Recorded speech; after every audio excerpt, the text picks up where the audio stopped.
안녕하십니까. 정치와 시사는 쭈쭈TV 시작하도록 하겠습니다. 53강입니다. 로비는 무엇인가? 자, 로비는 무엇인가? 여러분들은 로비라는 말을 들으면 어떻게 생각이 드시나요? 많은 사람들이 로비 하면 뭐 어떻게 생각해요? 불법! 네, 이라고 생각하겠죠. 하지만 실제로는 그렇지 않습니다. 로비란 특정 개인이나 단체가 정치인이나 정부기관에 자신의 의견을 전달하고 정책에 반영해달라고 요청하는 활동입니다. 예. 쉽게 말하면 우리의 의견을 들어주세요 라고 정부나 정치인에게 이야기하는 것입니다. 여러분, 로비는 왜 생길까요? 현대사회에는 다양한 이해관계가 존재합니다. 기업, 노동자, 농민, 학생, 장애인, 소상공인, 환경단체 등 수많은 집단이 있겠죠. 여기서 각 집단은 자신들에게 필요한 정책이 있겠습니다. 그래서 정부나 정치인에게 의견을 전달하려고 합니다. 이 과정이 바로 로비 활동인 것입니다. 네. 예시를 들면 어떤 지역 주민들은 우리 동네 신호등이 필요합니다 라고 시청에 민원을 넣는다고 생각해 봅시다. 넓게 보면 이것도 자신의 의견을 정책에 반영해 달라고 요구하는 행동이겠죠. 즉 로비의 기본 원리는 생각보다 우리 생활과 가깝다라는 거예요. 합법적인 로비는 민주주의 사회에서 자연스러운 활동인 거예요. 그래서 소상공인 단체가 자영업자 지원 정책이 필요합니다 라고 국회에 건의할 수 있는 것입니다.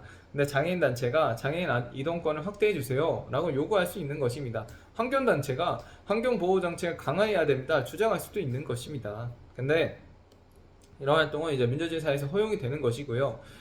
실제 사례로서는 전국 장애인 차별철폐 연대를 비롯한 여러 장애인 단체들이 이동권 확대를 요구를 해왔어요. 그래서 다양한 경제단체와 시민단체들도 국회와 정부의 정책 의견을 전달을 했거든요. 근데 여기서 그런 것들은 괜찮은데 불법 로비는 이제 이런 겁니다.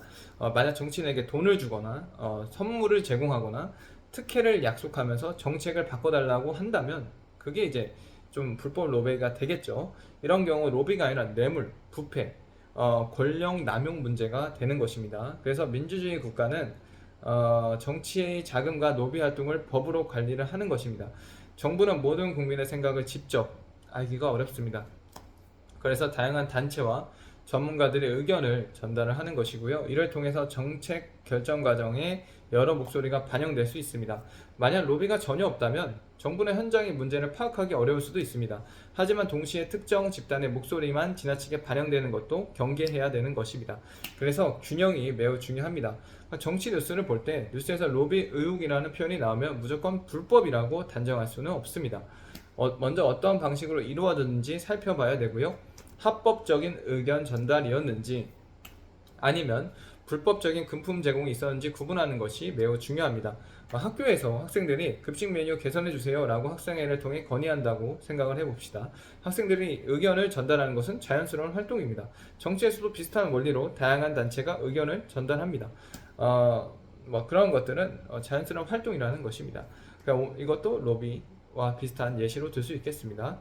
그래서 정리하자면 로비란 개인의 또는 단체가 정부와 정치인에게 의견을 전달하는 활동입니다. 그래서 합법적인 로비는 민주사회에서는 허용됩니다. 하지만 돈이나 특혜를 제공하며 정책을 바꾸려는 행위는 불법이라는 것입니다. 중요한 것은 로비 자체가 아니라 어떤 방식으로 이루어졌는지 살펴보는 것입니다. 민주주의에서는 다양한 목소리가 정책에 반영될 수 있어야 합니다. 그래서 로비는 민주주의의 한 부분이 될 수 있습니다. 하지만 투명성과 공정성도 함께 지켜져야 되고요. 시민단체는 정치에 어떤 영향을 줄까라는 주제로 다음 시간 시작하도록 하겠습니다. 감사합니다. 정치와 시사는 쭈쭈TV 감사합니다.